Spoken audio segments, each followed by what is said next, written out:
नमस्कार नमस्ते Phaltan YouTube channel मध्ये मी राजकुमार गोपने आपलं स्वागत करतो। फलटण शहर पोलीस ठाण्याच्या हद्दीमध्ये गेल्या काही दिवसांपासून तोंडावर स्प्रे मारणारी टोळी कार्यरत आहे। अनेकांना या टोळीचा उपद्रव झाला आहे। अशाच या टोळीमधील एका व्यक्तीला ॲडव्होकेट विशाल कृष्णात मदने यांच्या तोंडावरती स्प्रे मारला आणि त्यांचा मोबाईल या ठिकाणी काढून नेला। असे विशाल मदने आपल्या समोर आहेत। नेमका काय प्रकार झाला होता त्यावेळेस?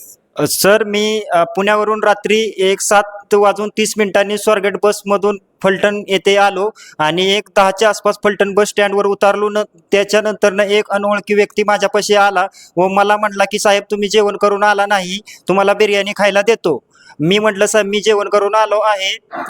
त्यानंतर त्यांनी मी लक्ष्मीनगरमध्ये येत होतो त्यावेळेस त्यांनी माझा पाठलाग केला आणि येण्यासाठी मी प्रयत्न करत होतो त्यावेळेस त्यांनी पाठलाग केला। तर तो पाठलाग केल्यानंतर मी काय मी तो पाठलाग करत होता त्याच्यामुळं मी काय हे केलं नाहीये।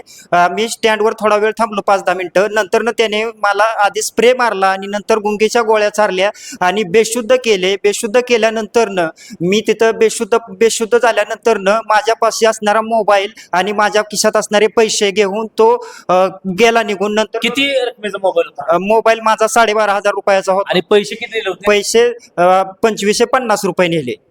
तुम्ही मग त्यानंतर काय केलं? मी तिथून सिक्युरिटी गार्डकडे गेलो। सिक्युरिटी गार्ड पाशी गेल्यानंतर तिथं सिक्युरिटी गार्डला सांगितलं। त्याच्यानंतर मी सरळ सिक्युरिटी गार्ड माझ्या मागे पळत त्या पेट्रोल पंपाशी आणि शिवाजी पुतळ्यापाशी आली। तिथपर्यंत इकडं तिकडं बघितलं पण कोणी कुठं काय पेटलं नाही। तिथून पुढे नंतर मी शिवाजी पुतळ्यानंतर स्टेट बँकेपासून लाईफलाईन हॉस्पिटल आणि ही तहसील कोर्ट इथून सरळ पळत गिरवी नाक्यावरून सरळ पळत पोलीस स्टेशनला गेलो। पोलीस स्टेशनला गेल्यानंतर तिथं साबळे कॉन्स्टेबल होते। साबळे कॉन्स्टेबलला सगळा घडलेला प्रकार सांगितला। त्यांनी किरकोळ रजिस्टरला नोंद करून घेतली। किरकोळ रजिस्टरला नोंद करून घेतल्यानंतर 2 पोलीस पेट्रोलिंगला गेलेले लोणंदला का कोळकीत ते त्यांनी बोलवले। नंतर मला स्टँडवर घेऊन गेले। स्टँडवर घेऊन गेल्यानंतर त्यांनी इकडं तिकडं बघितलं। नंतर दुसऱ्या दिवशी मी मोबाईल ट्रॅकिंगसाठी एक अर्ज घेतला माझा साबळे कॉन्स्टेबलने सकाळी 9 वाजता आणि नंतर मी फलटण वकील संघटनेतले अध्यक्ष नितीन जाधव, सागर देशपांडे, उपाध्यक्ष आणि सचिव निलेश देशपांडे, ॲडव्होकेट राहुल मदने आणि ह्या सर्व टीमला मी घेऊन तिथे गेल्यानंतर API अरविंद काळे आणि PSI नितीन शिंदे यांना निवेदन म्हणजे सांगितलं की असा असा प्रकार घडलेला आहे। तरी त्यांनी सांगितलं की FIR नोंद करून घेतो आणि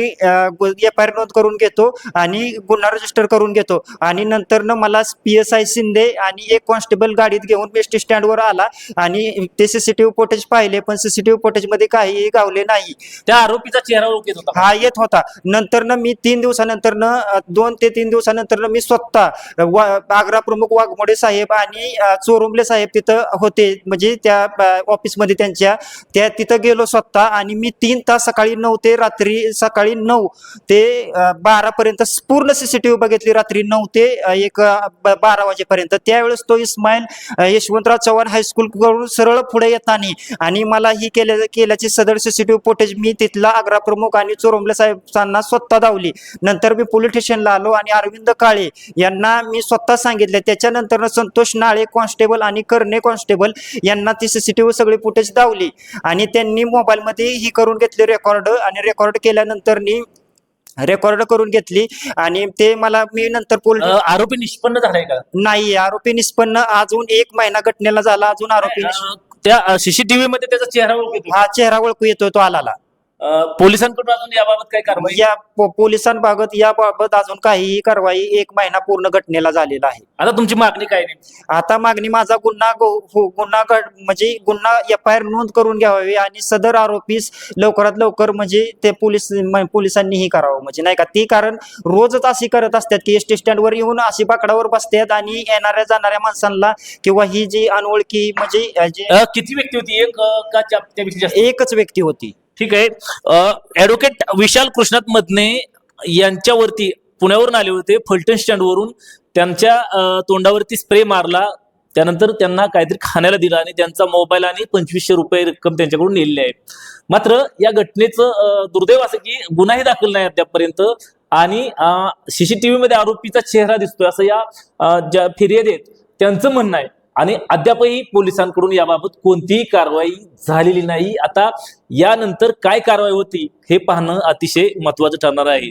आमचे नमस्ते फलटणचे संपादक वैभव गावडे यांच्यासह मी राजकुमार गोपने, नमस्ते फलटण युट्यूब चॅनलसाठी फलटण.